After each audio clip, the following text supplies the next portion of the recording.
ഇത് ഇന്നത്തെ സ്പെഷ്യലാണ് കേട്ടോ. മത്തയില താളിപ്പും മത്തയില തോരനും. ഇനി ഇതെങ്ങനെയാണ് ഉണ്ടാക്കുന്നതെന്ന് നോക്കിയാലോ. ഇത് കണ്ടോ, നല്ല തളിരില്ല. ഇത് നാട്ടിൽ നിന്ന് ഇപ്പോൾ വെക്കേഷൻ കഴിഞ്ഞ് വന്നപ്പോൾ കൊണ്ടുവന്നതാണ്. ഇതാരെങ്കിലും വെച്ചുണ്ടാക്കി തന്നപ്പോൾ കഴിച്ചിട്ടുള്ളതല്ലാതെ ഞാനിത് വെക്കുന്നത് ആദ്യമായിട്ടാണ്. ആദ്യം ഇലയൊന്ന് ക്ലീൻ ചെയ്തെടുക്കാം. ഇത് കണ്ടോ, ഇതിലെ ഈ തണ്ടുകൾ ഒഴിവാക്കി അതിൻ്റെ ഇടയിലുള്ള ഇലയാണ് നമ്മൾക്ക് ആവശ്യം. ഈ വലിയ വലിയ തണ്ടുകളാണ് നമ്മൾ ഒഴിവാക്കേണ്ടത്. ചെറിയ തണ്ടുകൾ കുഴപ്പമില്ല. തണ്ടോടുകൂടി കറി വെച്ചാൽ കറി ഭയങ്കര കയ്പ്പായിരിക്കും. അതുകൊണ്ട് എപ്പോഴും മത്തനിൽ കറി വെക്കുമ്പോൾ അതിൽ തണ്ടുകൾ ഒഴിവാക്കി ഇല മാത്രം പിച്ചിയെടുക്കാനായിട്ട് ശ്രദ്ധിക്കുക. പിച്ചിയെടുക്കാമെന്ന് ഞാൻ പറഞ്ഞതിനൊരു കാരണമുണ്ട്. ഇതിൽ കത്തി തൊട്ടാൽ അതിന് ശരിക്കുള്ള ടേസ്റ്റ് മാറുമെന്നാണ് പറയപ്പെടുന്നത്. ഞാൻ കൊണ്ടുവന്നത് കുറച്ച് കൂടുതൽ ഇലയുള്ളത് കൊണ്ട് കുറച്ച് താളിപ്പും കുറച്ച് തോരനും ആക്കാമെന്ന് വിചാരിച്ചു. അങ്ങനെ ഇതാ താളിപ്പിന് വേണ്ടി ഞാൻ വലിയ വലിയ കഷ്ണങ്ങളാക്കിയാണ് മുറിച്ചെടുത്തത്. ഇനി തോരന് വേണ്ടിയിട്ട് തീരെ ചെറുതാക്കി പിച്ചി എടുക്കണം. ഇത് കണ്ടോ, ഞാൻ ഇല വൃത്തിയാക്കാനിരുന്നപ്പോൾ എന്നെ ഹെൽപ്പ് ചെയ്യാനായിട്ട് ഒരുത്തം വന്നത്. അവന് ഇല വേണം, പക്ഷെ ഞാൻ ഇല എടുക്കാൻ സമ്മതിച്ചില്ല. പകരം അവിടെ കിടന്ന തണ്ടുകളൊക്കെ എടുത്ത് വെച്ച് കടിച്ചു തിന്നോളാൻ പറഞ്ഞു.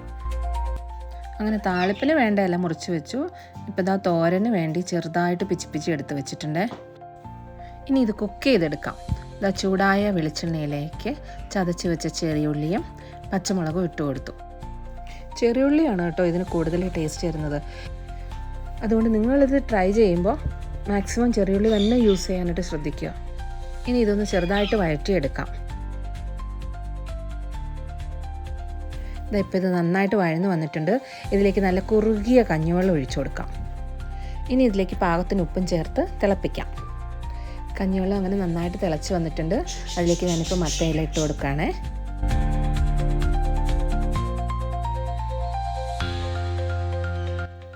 ഇനി ഇത് നന്നായി ഒന്ന് ഇളക്കി യോജിപ്പിച്ചിട്ട് മൂടി വെച്ച് വേവിക്കാം.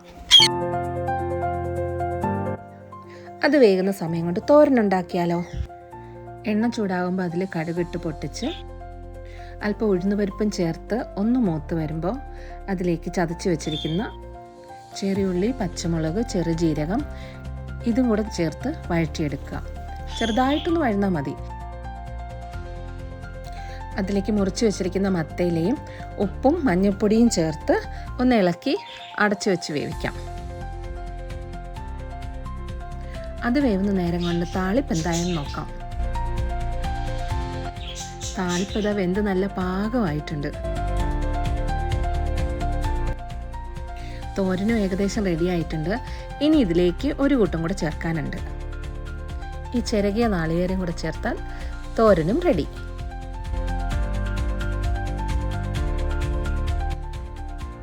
അങ്ങനെ താളിപ്പും തോരനും ഇവിടെ റെഡി ആയിട്ടുണ്ട്.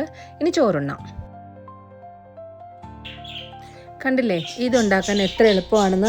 ഇനി എല്ലാവരും വേഗം ട്രൈ ചെയ്തോളൂ. പിന്നെ ഇതുണ്ടാക്കുമ്പോൾ എനിക്കൊരു ടെൻഷൻ ഉണ്ടായിരുന്നു, വീട്ടിൽ അമ്മ ഉണ്ടാക്കുന്ന അതേ ടേസ്റ്റ് കിട്ടുമോ. പക്ഷേ ഞാൻ ഒട്ടും ഡിസപ്പോയിൻറ്റഡ് ആകേണ്ടി വന്നില്ല. ഇത് നല്ല അടിപൊളി ടേസ്റ്റായിരുന്നു. എനിക്ക് ഒരുപാട് ഇഷ്ടമാവുകയും ചെയ്തു. എല്ലാവരും ഇത് ട്രൈ ചെയ്ത് നോക്കണേ. പിന്നെ ഈ വീഡിയോ ഇഷ്ടമായെങ്കിൽ എല്ലാവരും ഇത് ലൈക്ക് ചെയ്യാനും സബ്സ്ക്രൈബ് ചെയ്യാനും ഷെയർ ചെയ്യാനും മറക്കല്ലേ. അപ്പോൾ ശരി, പിന്നെ കാണാം. ബൈ.